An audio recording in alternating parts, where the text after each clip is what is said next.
Pada zaman dahulu kala, di sebuah dusun terpencil di Aceh, hiduplah seorang janda yang mempunyai anak laki-laki. Anak laki-lakinya bernama Banta Barensyah. Banta adalah anak yang rajin, ia mahir bermain suling.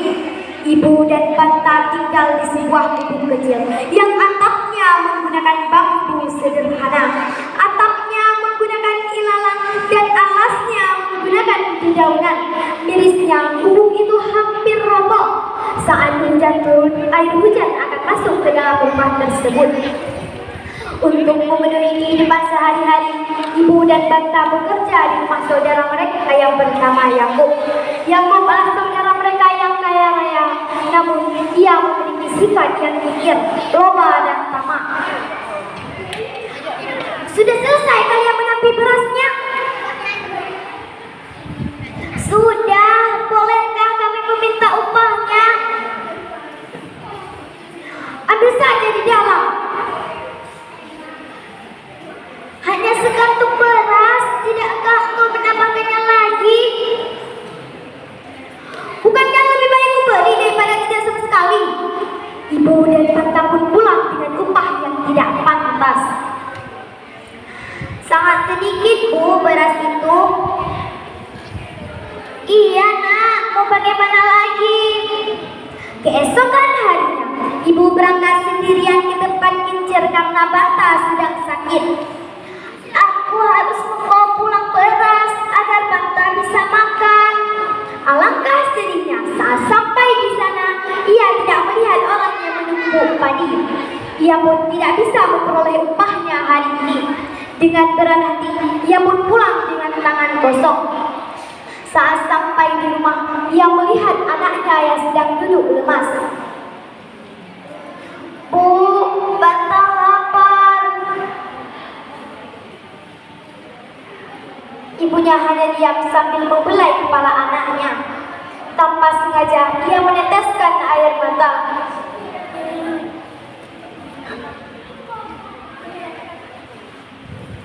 Bu, ibu mengapa menangis? Banta tahu mengapa ibu menangis. Ibu menangis karena tidak bisa memperoleh upah hari ini, kan? Maafkan ibu, Nak, tapi ibu sangat bangga mempunyai anak sepertimu. Ibu menyayangimu. Dengan badan yang lemas seakan mendapat semangat, Banta berdiri dan meminta izin. Bu, izinkan Banta meminta segenggam beras kepada paman Yakub. Jangan, Nak, kamu kan tahu bagaimana sifat pamanmu. Tidak masalah jika kita mencoba dulu, Bu. Mungkin paman Yakub tiba. Banta pun berlari ke rumah pamannya. Saat sampai di pekarangan rumah, ia mendengar teriakan. Hei anak orang miskin, ngapain kamu kesini? Pasti kamu ingin mengemis di sini. Pergi! Paman, tolonglah kami, berilah kami segenggam beras, kami sangat lapar. Aku tidak peduli dengan kalian. Dengan berat hati, Banta pun pulang ke rumahnya. Saat di perjalanan, ia mendengar dari seorang warga bahwa Raja negeri yang tidak jauh dari sini ingin mengadakan sayembara. Sang raja mempunyai putri yang sangat cantik. Putrinya bernama Putri Tersimata. Semua pemuda pasti terpana dengan kecantikannya. Semua pangeran sudah berusaha untuk meminangnya, tapi tidak satupun yang ia terima. Sang putri berkata, ia akan menerima lamaran dari pemuda yang menjadikannya pakaian yang terbuat dari emas dan swasta. Mendengar itu, Banta pun berlari ke rumahnya. Bu, Banta ingin kehidupan yang lebih baik. Izinkan Banta merantau, Bu. Dengan berat hati, Nak, ibu mengizinkanmu. Berhati-hatilah. Semalaman Banta berdoa kepada Allah Subhanahu wa Ta'ala. Ya Allah, berilah hamba petunjuk untuk memulai perantauan hamba. Setelah berdoa, Banta mendapat petunjuk untuk membawa sehelai daun talas dan suling.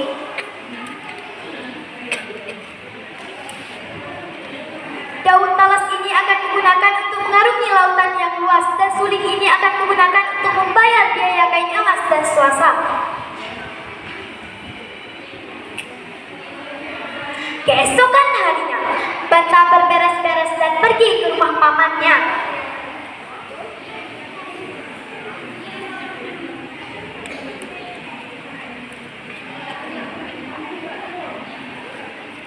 Kemana kau pergi, anak miskin? Paman, tolonglah kami. Aku ingin merantau. Bolehkah aku menumpang berlayar dengan Anda? Mendengar permintaan yang aneh itu, Yakob pun berpikir bahwa Banta ingin bunuh diri di tengah laut. Oh, tentu saja. Banta pun ikut berlayar sampai di tengah laut. Saat sampai di tengah laut, ia diminta untuk diturunkan. Paman, terima kasih atas sumbangannya. Ananda mau turun di sini.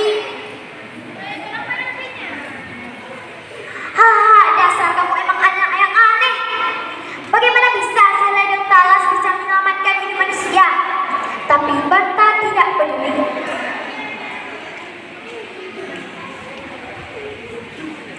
Ia terompang-ambing di atas daun talas dan sampai di sebuah pulau yang sangat indah. Kebetulan berada di desa penduduk yang menjadikan kain yang putri maksud. Ia pindah ke rumah demi rumah, tapi tidak satupun yang mempunyainya. Maaf nak, kami tidak mempunyai kain yang kamu maksud. Oh, tidak apa-apa, terima kasih. Banta pun tidak tahu kemana lagi. Ia pun teringat, ia baru ke rumah kepala desa. Ia pun bergegas ke rumah kepala desa. Tok, tok, tok, permisi tuan. Yo, ada yang bisa saya bantuan? Maaf tuan, kehadiran saya di sini dijadikan kain emas dan swasta. Apakah tuan mempunyainya? Mendengar itu, kepala kampung pun kaget. Kain emas dan swasta? Apakah kau sanggup membayarnya? Banta pun tertunduk lesu. Maaf tuan, saya tidak sanggup membayarnya dengan uang. Tapi bolehkah saya membayarnya dengan sebuah nyanyian? Mengapa kau sangat menginginkan kain tersebut? Banta pun menceritakan dari latar belakang keluarganya sampai ia gigih ingin mengubah hidup keluarganya. Mendengar cerita Banta, kepala kampung pun mulai setuju. Banta pun mulai menyanyikan lagunya.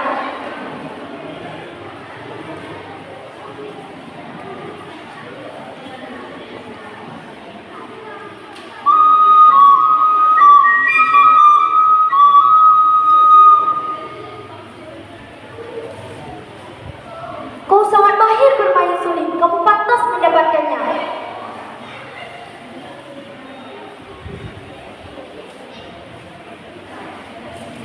Wah, terima kasih tuan. Saya berhutang budi kepada Anda.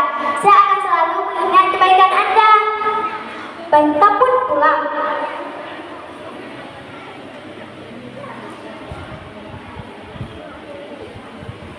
Saat di perjalanan, ia bertemu dengan pamannya yang pulang berlayar dari negeri sebelah. Pamannya melihat Banta membawa kain emas dan swasta. Ia pun mempunyai ide. Hei Banta, ketemu lagi kita. Naiklah ke kapalku. Kamu mau pulang kan? Wah, terima kasih paman.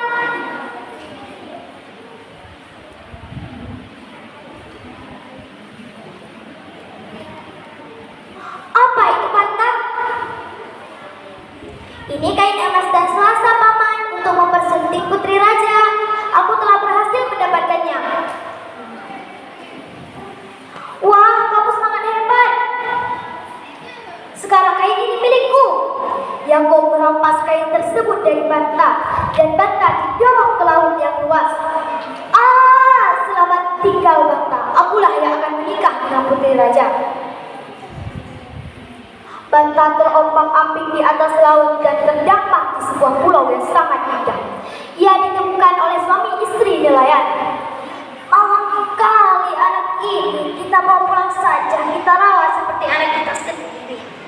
Banta pun dirawat oleh suami istri nelayan tersebut sampai ia pulih.